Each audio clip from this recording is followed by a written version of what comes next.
नमस्कार दोस्तों।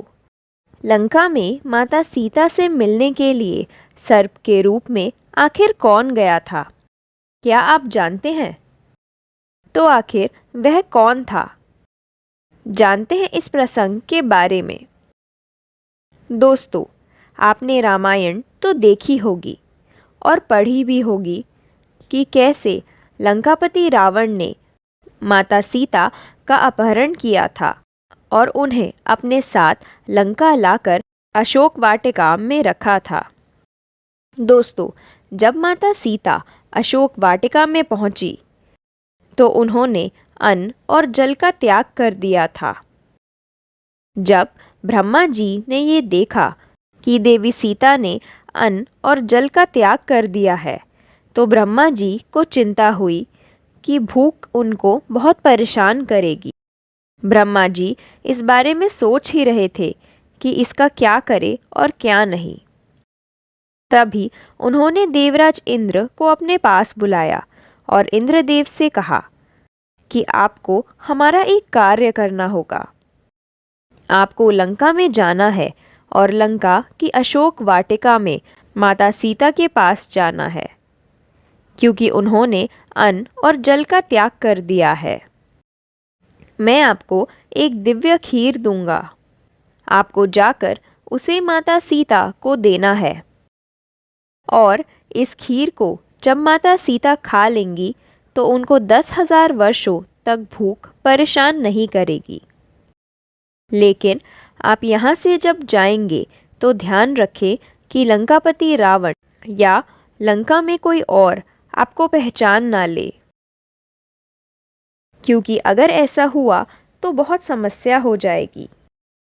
आप एक ऐसा रूप धारण करके वहां जाए जिसे लंकापति रावण भी समझ ना पाए।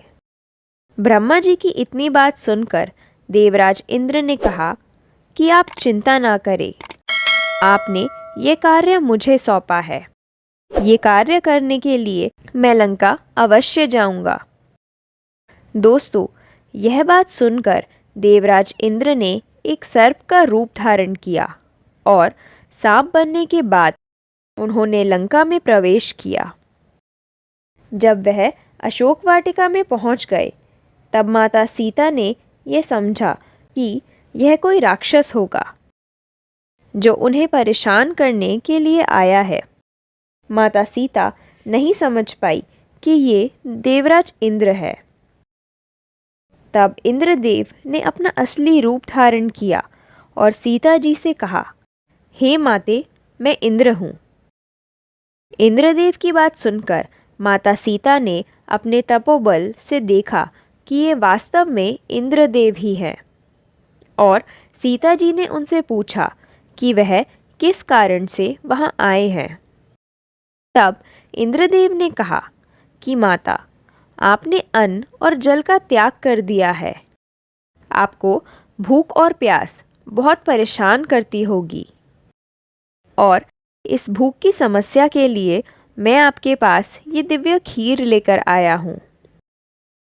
यदि आप इस दिव्य खीर को खा लेंगी तो आपको 10,000 वर्षों तक भूख परेशान नहीं करेगी और आपको लंका का अन्न और जल नहीं ग्रहण करना पड़ेगा।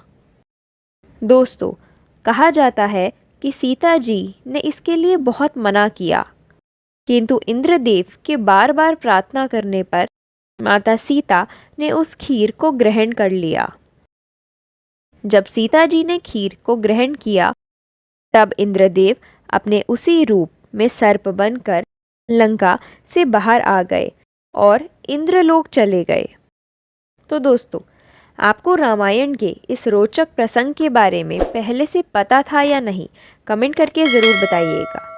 साथ ही अगर आपको वीडियो पसंद आई हो तो इसे लाइक करके शेयर करें ताकि और लोगों को भी इस बारे में पता चल सके।